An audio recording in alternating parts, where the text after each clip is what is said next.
Hey everyone, welcome back to the channel. This is Kiodiekin. So in today's video, I was out shopping at Micro Center and came across this. This is the Argon 1 Pi 4 case. And the reason why I decided to go ahead and get this one was because it looked really cool and I needed another case for my Raspberry Pi 4. So I have about several of these, and this is my 8 GB model, and I finally decided to go ahead and put it to use for another gaming project that I'm working on. And so I decided to go ahead and try out this case. And the reason why I decided to go ahead and get this one is this one only retails for 25 bucks. So it's a pretty good price considering all things.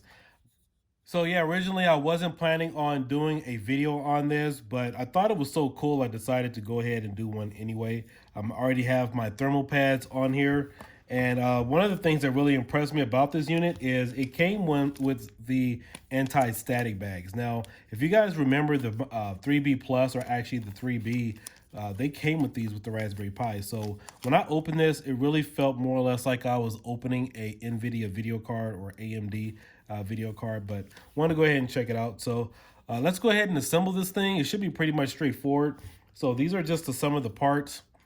It has a fan. It also has the additional jack here. This is for the board because the way this sits in here, it sits at a corner. So show here. Yeah, so this is going to go in here like this, and so the additional ports, they relay everything to the outside of the case on this side instead of keeping it in here. So let's go ahead and assemble this, but I just wanted to show you guys, for my subscribers, that this is a pretty cool case to get, and it should keep our Raspberry Pi very, very cool. So let's go ahead and assemble this and put it together.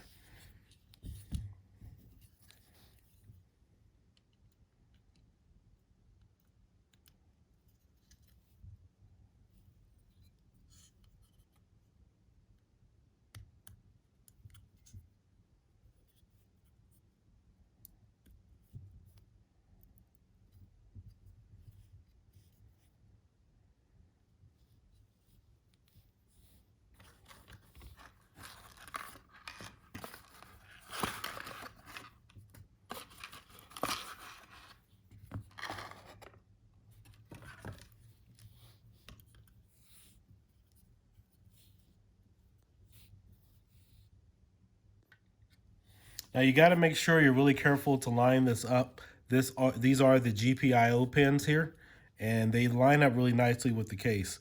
And so obviously the thermal pads here will go on the memory and also the processor here on the Pi 4 8 GB model.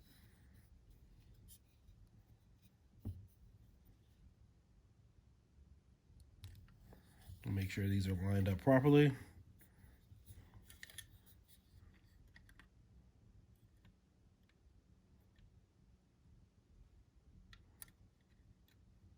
There you go.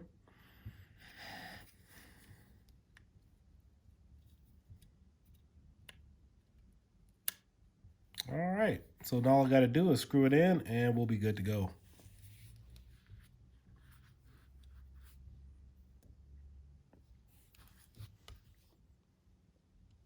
So with this particular case, you want to make sure you take all of your shorter screws and you want to line them up in this hole, this one, and this one. So all the shorter screws, you have two sets here. You have a short one and you have a long one. So all the short ones are going 1, 2, 3, and 4. So let's go ahead and get that done.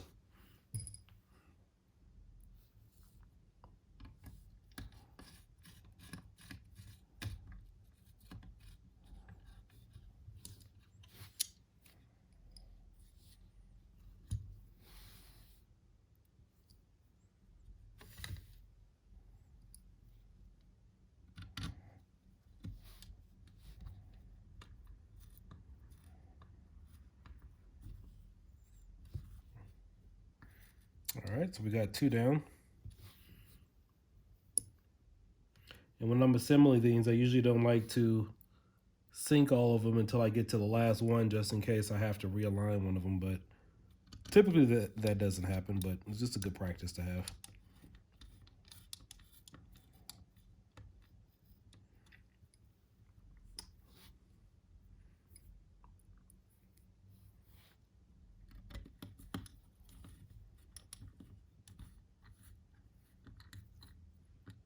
All right. So there we go, 1, 2, 3, and 4. So now we're going to put the case on, and we are going to assemble, finish assembling the case with the rest of the larger screws.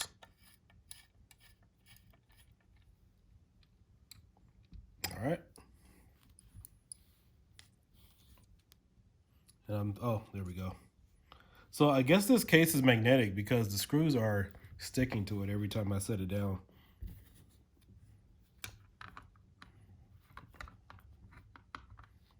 Now there is this additional thermal pad. Let me check out and double check where that's supposed to go because I have not found a place for it. So, and I don't think it's in the manual.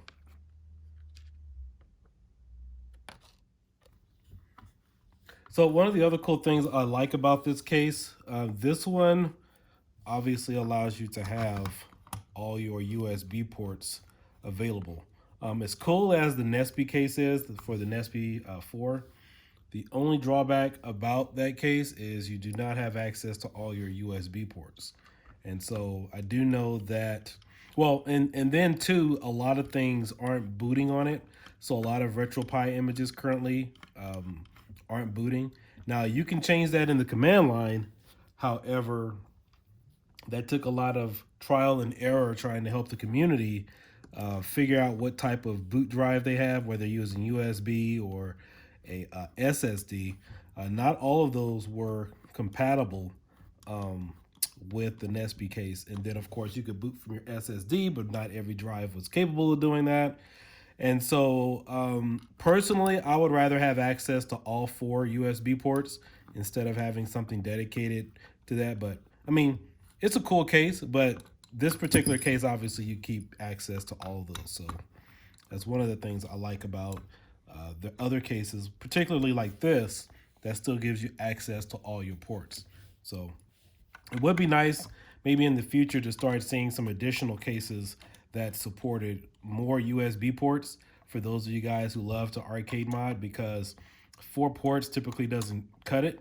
If you're plugging in a trackball, a couple of joysticks, or even if you have a 4-player setup, you still need some additional USB ports and everything. So now with this particular case, you can install a script to be able to boot using a power button. But fortunately for me, all of my Pis that I bought, the power adapters, they have the inline power adapter switch, so that's not really a big plus. However, if you do go over to the Argon 1 website, you can download the script, and it does have all the directions on there on how you can download and run the boot script from terminal. So other than that, hopefully this thing keeps my case really cool. Most of the Retropie images I run anywhere between 41 to 44 degrees Celsius. I've really never had a problem with that. But anyway, guys, this is a Kiodiekin. Hope you guys enjoyed this quick tutorial about this particular case. As you can see, you can slide your memory card in here.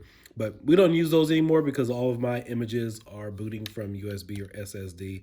But I really love this case. It's really durable. I mean, I could probably drop this a couple of times and it will still work. It will functionally, especially like that. And I recommend a case like this, especially for the Pi 4 8GB models, because they cost a little bit more and they're much rarer or harder to find. I don't believe Micro Center had any when I was there. I mean, they probably had some in the back. I really didn't check. But for the most part, you can still get these at Best Buy or the Pi 4 4 gig models. You can find those at Micro Center, Best Buy, anywhere. The 8 gigs, they're $65 now. They're a little bit harder to find. So I wanted to make sure this particular model was a little bit more protected. So again, guys, hope you guys subscribe to the channel. Make sure that you reference all of my other tutorials, but just wanted to show you this quick assembly guide for the Argon 1 case. They do have another model which has been released because this came out back several months ago. So the new model allows you to use a M.2 drive. So personally, I think using an M.2 for a Retropie or for a Pi unit is extremely overkill because those are expensive. But the cool thing is, if you ever decide to stop using that for your Pi, you can use that for your PC and boot from that because all the new motherboards have that capability. And that's the one reason why I switched over to SSDs and USB drives for Retropie, because even if I don't use these or use those for a Retropie device, I could still use those for documents. I could use those for booting from a PC, or it puts me in a position to future proof my investment. SD cards, they're slow. I mean, they're good for documents. I mean, yeah, you could use them for a GoPro and some other digital media and stuff out there, but I don't see a high use for those anymore for myself, because I'd rather have a USB drive or SSD or something. And right now they're about the same price, but you get more flexibility for what you want to use it for. But again, this cool. This Argon case is pretty cool, and it's going to be functional. I'll probably put this in an arcade unit or do something else with it. But just wanted to show you guys this quick assembly video. Again, guys, this is Kiodiekin. Hope you enjoyed my other videos. I'll catch you guys later, and you guys have a great day. Bye-bye. One last thing I forgot to mention, this case is pretty cool that you can see the LED lights from the Pi on the front. A lot of cases don't allow you to do that, so sometimes you don't know if it's on or off, or they may have it facing the back or the side of the case, but this is just a nice view letting you know that the Raspberry Pi is booting up and that it is functional, and you have that nice clear acrylic display that lets you know that. So just thought I wanted to add that in here. And then also, that last thermal pad wasn't actually a thermal pad. It looked pretty deceiving and blended in with thermal pads, but those were actually the rubber feet grommets. So just wanted to point that out. All right, thanks.